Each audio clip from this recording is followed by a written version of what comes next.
Travis Kelce wanted to surprise Taylor Swift with the perfect Valentine's micro-honeymoon getaway. But during those planned 48 hours of romance, something Taylor revealed completely turned Travis's world upside down. When Travis planned the most romantic Valentine's weekend, he never expected this conversation.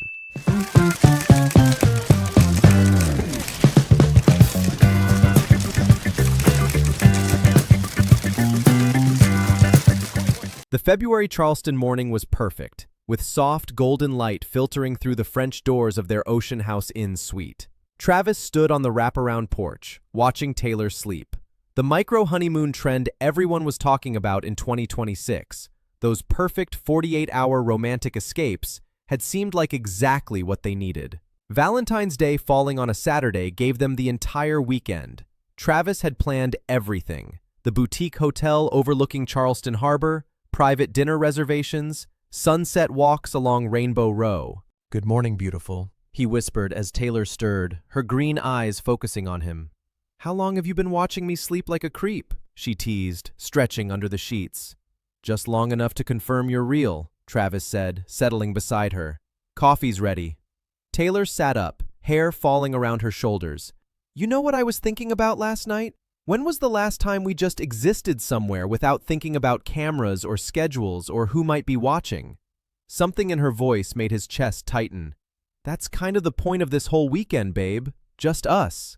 But as she moved to the window, wrapping the hotel's robe around herself, Travis noticed the way her shoulders tensed. It was the same posture she had during interviews when choosing words carefully. "Travis," she said quietly, "can I tell you something that might sound crazy?"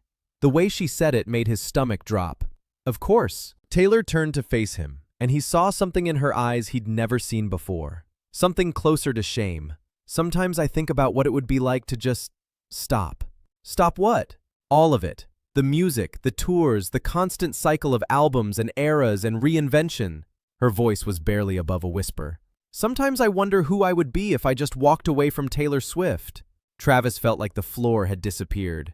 Music wasn't just Taylor's career, it was her heartbeat, her way of making sense of the world. "Babe, where is this coming from?" She sat on the edge of the bed, hands twisting in her lap. "Do you know what it's like to sometimes feel more like a brand than a person? To have every relationship, every moment, every emotion analyzed for how it fits into the Taylor Swift narrative?" The words hit Travis like a physical blow. "Are you saying our relationship feels like part of your brand?" "No," she said quickly, then paused. "I don't know. Maybe sometimes. That's what scares me." Everything changed in that moment. This wasn't about paparazzi or social media. This was about her questioning the very foundation of who she was. "When did you start feeling this way?" "It's been building for years, but it got worse after we started dating publicly." "Not because of you," she added quickly. "Because suddenly every lyric I write, every choice I make, gets filtered through Taylor and Travis. And I started wondering, if I'm not Taylor Swift the superstar, if I'm just Taylor, who is that person? And would you still love her?" How could someone who wrote songs that made millions of people feel understood question whether she was worth loving without the fame? "Taylor, listen to me," he said, moving closer. "The person I fell for wasn't performing on stage when I met her. She was sitting in Arrowhead, laughing at Jason's jokes and eating stadium nachos like they were a 5-star meal. The person I love is the one who cries at dog rescue videos and burns toast but insists on making breakfast anyway." But he could see she wasn't convinced. "You don't understand," she continued. "Even that version of me, the one eating nachos, was still performing. I've been performing for so long, I don't remember what it feels like to just exist without thinking about how it looks or what story it tells." "So what are you saying? That you want to quit music?" "I don't know. Maybe. Sometimes I think about buying a house somewhere nobody knows me and just being normal. Having a normal job, normal problems, a normal relationship where we're not constantly navigating what it means for my image." The coffee in Travis's stomach turned cold. "Is that what you want?" Taylor looked at him with eyes full of tears. "I want what I have. I want to love my life without feeling like I'm trapped in it. And I want to love you without wondering if I'm loving you or the idea of what we represent together." Travis realized this was about a woman who had been in the spotlight since she was 16, who had never had the chance to figure out who she was without millions of people watching. Tell me about the last time you felt like yourself. Not Taylor Swift, just Taylor. She was quiet for a long time. Maybe when I was writing Folklore and Evermore. During the pandemic, when everything stopped. I wasn't touring, wasn't promoting, wasn't being photographed. I was just writing, and the songs felt like they came from someplace real. And now? Now I write songs wondering how they'll be received, how they'll fit into the narrative, whether they'll be the right lead single. Her voice broke slightly. Even my art feels like a product now. Travis felt growing panic. Are you saying that being with me is part of what's making you feel this way? She looked at him with such pain that he almost wished he hadn't asked.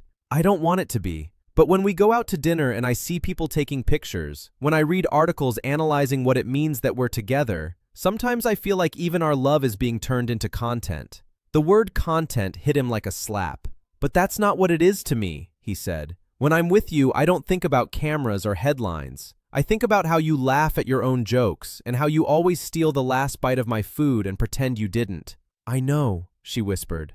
That's what makes this so hard. You love me, the real me, even when I don't know who that is anymore. The core truth hit Travis like lightning. This wasn't about him. This was about a woman who had lost herself in her own success. What if we figured it out together? Who you are when you're not performing, I mean. How?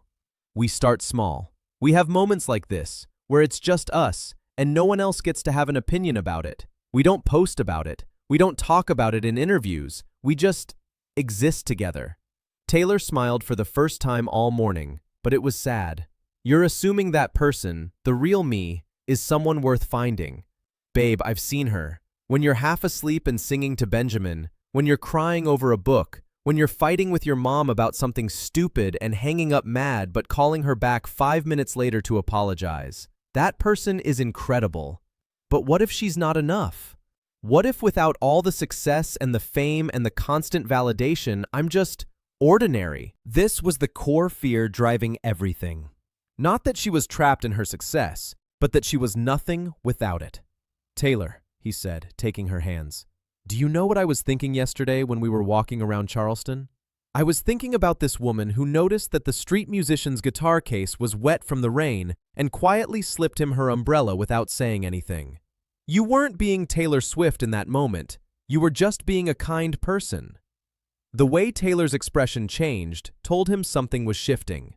I've been so afraid that if I stripped away everything that makes me Taylor Swift, there wouldn't be enough left to keep you.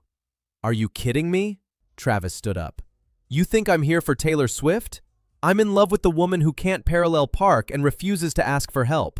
I'm in love with the person who has strong opinions about proper grilled cheese technique. Taylor laughed despite herself. I do have strong opinions about grilled cheese.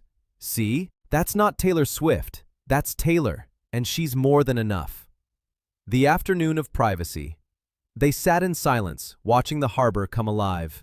Travis could hear Charleston waking up, carriage tours starting, restaurants opening. I don't want to quit music, Taylor said finally. I just want to love it again the way I used to. Then let's figure out how to do that. What if it means disappointing people? Fans, my team, everyone who has expectations about who Taylor Swift should be.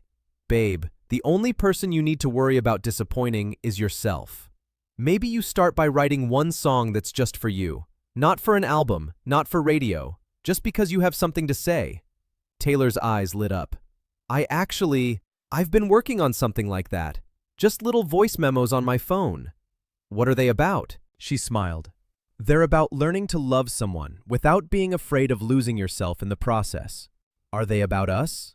Some of them, but mostly they're about me. Figuring out how to be in love without feeling like I have to choose between my relationship and my identity. And what are you figuring out? That maybe the person I am when I'm with you isn't a performance. Maybe she's just who I become when I feel safe enough to stop performing. This conversation had started with his worst fear, that their relationship was just another part of Taylor's public narrative. But it was ending with the realization that their love was actually where she felt free to be real. Around noon, they got dressed and walked into downtown Charleston.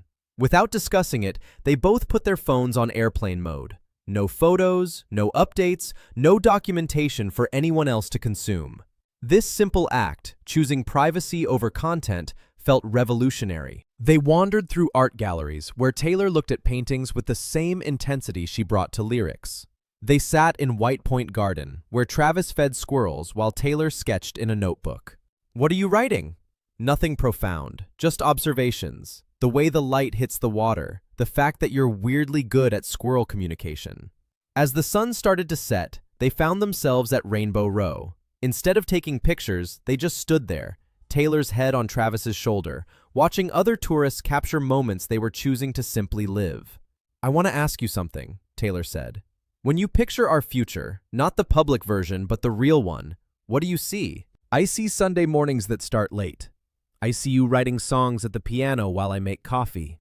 I see us fighting about whose turn it is to take out the trash, and then laughing about it 5 minutes later. I see holidays with both our families, everyone arguing about football and music like it's the most important thing in the world. That's it? Nothing about award shows or red carpets? Those things might happen, and if they do, we'll navigate them together. But when I imagine being happy with you, it's not about the big moments. It's about the regular Tuesday afternoons." Taylor smiled. Regular Tuesday afternoons sound pretty perfect. That night, they had dinner at a tiny restaurant Travis had discovered, the kind of place locals kept secret. They shared wine and talked about their childhoods, their fears, dreams they'd never told anyone else. "I want you to know something," Taylor said as they walked back. "This conversation we had this morning, it wasn't about doubting us. It was about being scared that I'm not enough for us. And now? Now I think maybe I'm enough exactly as I am. Messy feelings and career crises and all." The final reflection. They spent their last Charleston morning talking about everything they'd been holding back. Travis's fears about living in her world, Taylor's guilt about pulling him into the spotlight, their shared worry about whether love could survive the pressure. As they packed, Travis found Taylor standing on the porch, looking out at the harbor. "Penny for your thoughts? I'm thinking about how this is the first vacation I've taken in years where I didn't spend the whole time thinking about what I'd write about it when I got home. And how does that feel?" Terrifying and wonderful. As they boarded Travis's plane, Taylor squeezed his hand. "Thank you," she said. "For what?" "For loving the person I am when I'm not being Taylor Swift. And for helping me remember that maybe that person is worth loving." As Charleston disappeared below them, Travis realized this micro-honeymoon had become something more than a romantic getaway. It had become the moment when they both learned the difference between loving someone's success and loving someone's truth. The 2026 Valentine's trend of micro-honeymoons was supposed to be about perfect Instagram moments and curated romance. Instead, theirs had become about something more valuable. The discovery that real love wasn't about the era you were in, but about the Tuesday afternoons you shared when no one else was watching. For the first time since they'd started dating, Travis felt certain that what they had was real, not because it was perfect, but because it was honest. And Taylor finally understood the difference between being loved for what you do and being loved for who you are. The person who cried at dog videos and burned toast? She was enough. She had always been enough.